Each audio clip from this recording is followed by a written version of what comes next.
एक समय की बात है। लखनपुर नामक गांव में भीरू नाम का आदमी अपने बेटे किशन के साथ रहता था। भीरू गांव में चाय पकौड़े का ठेला लगाता था और उसी से अपना और अपने बेटे का खर्च चलाता था। उसके बेटे की पढ़ाई चल रही होती है और किशन अपनी आगे की पढ़ाई के लिए शहर जाना चाहता था। इसलिए वह एक दिन अपने पिता भीरू से कहता है, पिताजी, अब मैं आगे की पढ़ाई के लिए शहर जाना चाहता हूँ पिताजी। किशन की इतनी बातें सुनकर भीरू अपने बेटे से कहता है, हाँ ठीक है बेटा, देखो मैं 2-3 दिन में कुछ पैसों का इंतजाम करके तुम्हें पढ़ाई के लिए शहर भेज देता हूँ।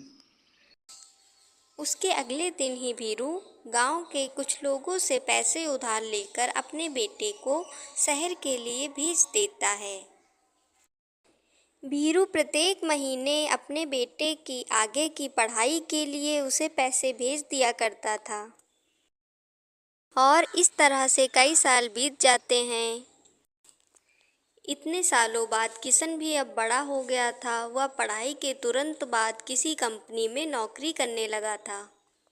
फिर एक दिन अचानक भीरू की तबीयत खराब हो जाती है। वह अपने बेटे किशन से फोन पे बातें करता है और कहता है, अरे बेटा, अब अपने गांव और अपने घर वापस चले आओ और यहीं रहकर कोई काम करो जिससे मेरे साथ रहोगे।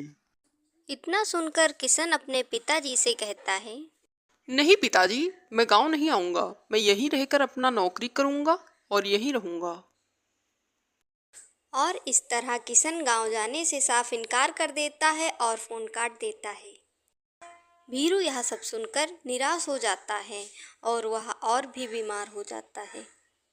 इस तरह से कई दिन बीतते हैं और फिर एक दिन किशन का मालिक किशन के घर आता है और किशन को नौकरी छोड़ने के लिए कहता है। किशन अपने मालिक से बहुत मिन्नतें करता है। सर ऐसा मत कीजिए, मैं काम पे अब मन लगाऊंगा। सर ऐसा मत कीजिए। नहीं किशन, तुम्हें लगभग 1 साल हो गया है कंपनी ज्वाइन किए हुए, लेकिन तुमने कंपनी को कोई भी प्रॉफिट नहीं दिया है। इससे ज्यादा मैं तुम्हें बर्दाश्त नहीं कर सकता। यह सब कहकर किशन का मालिक वहाँ से चला जाता है और किशन वहाँ अकेला खड़ा रह जाता है। फिर किशन को अपने पिताजी की सारी बातें याद आ जाती हैं और वह अपना सामान लेकर अपने गांव वापस चला आता है।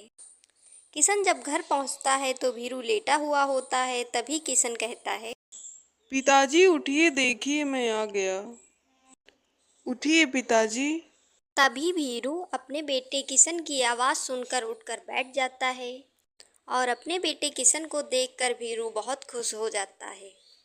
किशन भी अपने पिताजी से कह देता है, अब मैं आपको छोड़कर कहीं नहीं जाऊंगा पिताजी, और यहीं रहकर अपना काम करूंगा। मैं आपके साथ रहूंगा पिताजी। उसके बाद किशन अपने पिता भीरू के ठेले पर ही भीरू के साथ काम करने लगता है।